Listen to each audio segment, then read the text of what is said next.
Okay, if we're gonna be honest with ourselves, 2020 was not a good year at all. It was a good year for music, but even then, there were some duds along the way, and this is what this video is for. This is my top 10 worst pop song list of 2020. To make it on this list, you had to have made the top 50 of the Hot 100 charts. I'm just gonna get started with this video. At number 10, we have Memories by Maroon 5.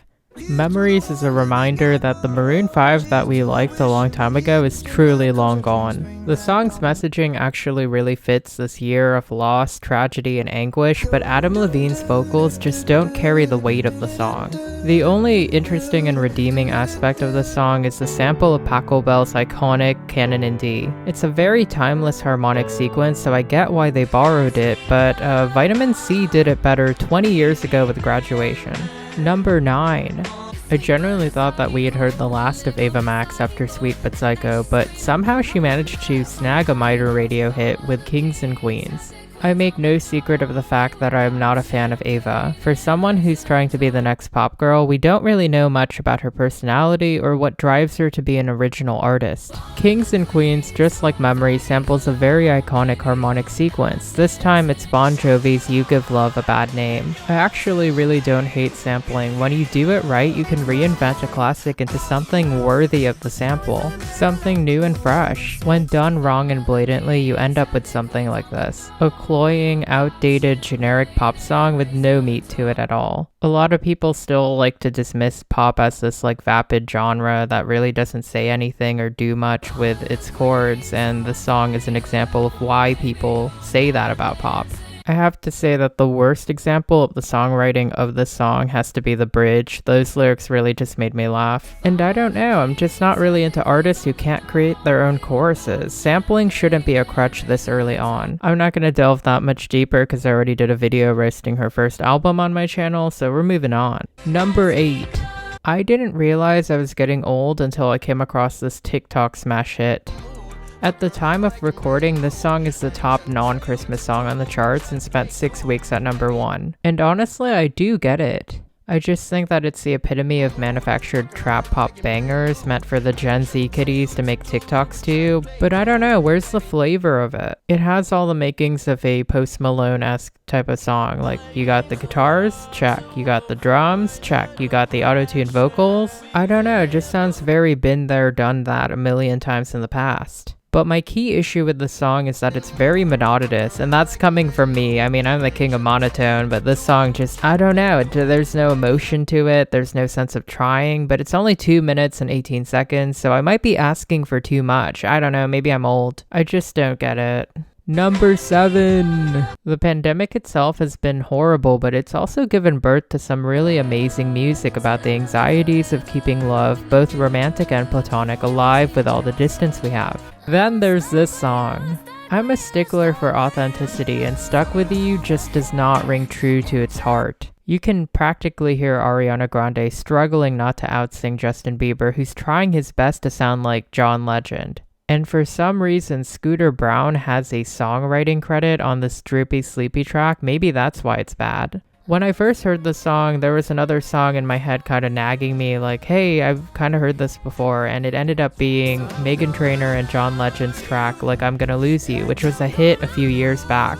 It was cute back then, but honestly, with 2020, it just doesn't work now. And yes, before you guys start dragging me, I know it's for charity with net proceeds actually going to good causes, and that's well and all, but it's not an effective song that really captures what we were feeling that May. I mean, there's just a lack of vocal chemistry between Grande and Bieber, and that just says everything I need to say about the song. Number 6.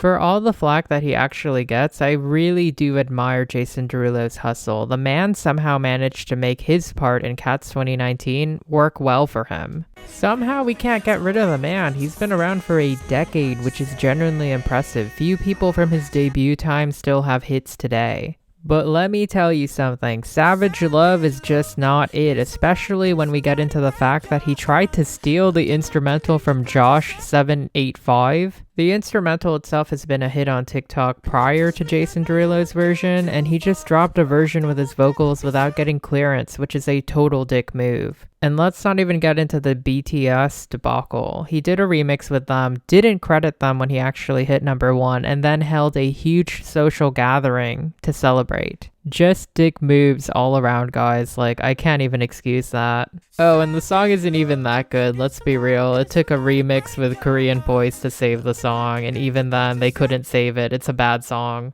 Number 5. For some woefully unaware Americans, 2020 was a rude awakening. A pandemic revealed an ineffective and careless government. Civil unrest broke out because of our broken criminal justice system, and we're now more divided than ever. Maybe Ariana Grande was right 5 years ago. So when I heard this song, I had to do a double take. To be fair, this song actually did drop in March, right as the pandemic started. It was meant to be a song to crack beers open to on the 4th of July, you know, in regular times, but it's so tone deaf and one note. The country that it sings about is a caricature at this point, and it's not even a real tangible thing. Again, to be fair to Florida Georgia Line, they actually released a statement around the time the song dropped, but this song just isn't right for this moment in time. And I'm not sure when its moment is going to happen, considering that it ages worse every passing day. It's also not a very solid country song. It's trying to be Sweet Home Alabama for the Gen Z crowd, but it just doesn't work. Number 4. Remember my rant on authenticity earlier? Yeah, Justin Bieber has to be a repeat offender of this. Honestly, Justin Bieber has actually had a history of writing somewhat decent romantic songs, and somehow he's dropped the ball on this one. If you want to argue with me, just go up to your significant other if you have one and say, "Stay in the kitchen cooking up, got your own bread," as a compliment to them. Do it. If someone came up to me and said, "Heart full of equity, you're an asset," I would think that I was at a job performance review. And then Quavo's lines are just so phoned in. It feels like he has a binder filled with pre-made Rent-a-Rapper lyrics printed out on sheets, and he was like, "Okay, here's my lyrics, I'ma phone it in." And the production is just a huge step down from anything off purpose. It just feels really lazy. It feels like a burger from your second favorite fast food place, like empty, devoid of love, and not exactly what you wanted in the first place. Next, number 3. Every year we have to suffer a sad white guy on acoustic ballad. And, okay, so I'm almost glad that Ed Sheeran is back because Before You Go is worse than anything that Ed Sheeran has put out for Top 40 bait recently. Capaldi, who's actually the 12th Doctor's second cousin removed, gave us Someone You Love last year, and that song actually hit #1 and lost to Billie Eilish's Unstoppable Bad Guy last year at the Grammys. Before You Go doesn't even hold a candle to that song, which isn't saying much. Now, I actually do have a bias against this kind of music because I'm a pop nerd myself, but I don't know, it just feels like a bit too much for too little, and it just doesn't work for me. Who needs more misery porn in a year that's just been terrible for all of us? Number 2. Quick, because I'll be real disappointed if Billboard gets paid for #1s, somehow manipulate the charts. I want the whole world to see this because... Yes, with the world around us on fire, people starving, and just everything being shit, this is what Tekashi was worried about, his new song not hitting #1. And what masterpiece was robbed from its #1 debut? Let's not kid ourselves, Gooba is the type of catchy, lowbrow garbage that some 12-year-old who thinks he's a badass edits his Fortnite gameplay to. It's crass and loud and essentially a cry for attention, which actually kind of worked. We got to see Tekashi for the rat he is, this time trying to incriminate his fellow artists for the crime of chart manipulation. For someone who actually has a genuinely interesting narrative, coming out of incarceration with people after him, you'd think that he'd drop a song about remorse, fear, or maybe change, but nah, let's just keep on rapping about all the money and all the girls and all the clout. Tekashi, oh my god, I don't know what to say. And finally, it's the moment that you've been waiting for, a moment that honestly is pretty predictable at this point. And the worst song of 2020 goes to I'm honestly gonna do something different here because we've heard everybody rip this song a new one. Everyone and their mom already has their hot takes about how bad the song is. Instead, I want to take a moment to really eulogize what could have been a very interesting pop comeback. Justin Bieber somehow did the impossible in 2015. He made it cool to like him. He publicly apologized for his past shenanigans, he showed nuance and maturity on purpose, and released some of the best pop music of that time period. And 5 years later, he's blown that all up. To make matters worse, this garbage has further delegitimized this year's sham of a Grammys. You're telling me that Blinding Lights, a track that sat in the top 10 for half a year, got zilch, while this got Best Pop Solo nominations? Which he later bitched about because apparently it wasn't in the R&B category because this constitutes an R&B song apparently in his delusional mind. It's blatant robbery and bribery from Scooter Braun's end.